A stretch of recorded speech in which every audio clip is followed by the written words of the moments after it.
Brexit fishing rose. France warned of Falklands war on UK's doorstep.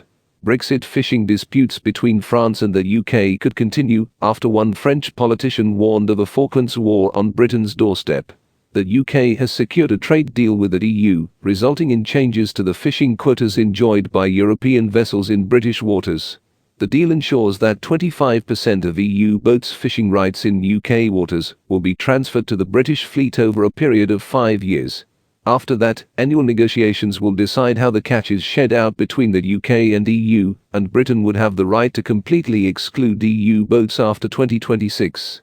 The process of negotiating this outcome did not come without tension, as French President Emmanuel Macron threatened at one stage to block the trade agreement. Hostility peaked when the UK government announced that Britain would dispatch 4 Royal Navy ships to patrol UK waters to ward off illegal fishing in December. The threat came as a no-deal Brexit was looking increasingly likely. The move received condemnation from France, as Mayor of Boulogne-sur-Mer, Frédéric Cuvelier, hit out at the UK.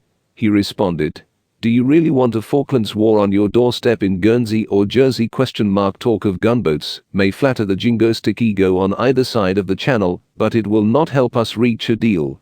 Prime Minister Boris Johnson also received criticism for the use of gunboat diplomacy from within his own party.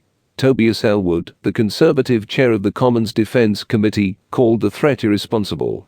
He added, "We need to be focusing on what is already in the bag. 98% of the deal is there. There are 3 or 4 outstanding issues. Important though they are, let's park those for the future. Let's get this deal because economically, but most importantly, international reputationally, this would be so damaging to Britain. It would be a retrograde step, a failure of statecraft." Jersey and Guernsey could also continue to be at the center of fishing rows, as France calls for a return to previous terms. The Brexit trade deal gives Jersey the sole power over licenses for all boats, but French vessels with historical fishing activity in Jersey waters will continue to have access and could still outnumber Jersey boats. This arrangement replaced the Bay of Granville Treaty, an accord that was not popular with some in Jersey, as it allowed French authorities to license their own boats to fish in the island's waters. Annick Girardin, France's Minister of the Sea, said that the French government has contacted the EU to try to return to the old system.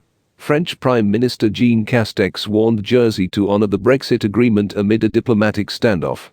He said, "We have obtained the right to continue fishing in the 6 to 12-mile zone off the United Kingdom and off Jersey and Guernsey. This must now materialize. The Minister of the Sea is fighting every day for the recognition and rights of our fishermen in this. We will be very firm on this, particularly with the European Commission, so that the agreement is upheld." Mr. Castex's claims came after the European Commission warned Jersey was at risk of falling foul of the post-Brexit Trade and Economic Cooperation Agreement, TECA. France threatened to trigger a clause in the TECA Accord to potentially exclude Jersey from the UK-EU Brexit agreement.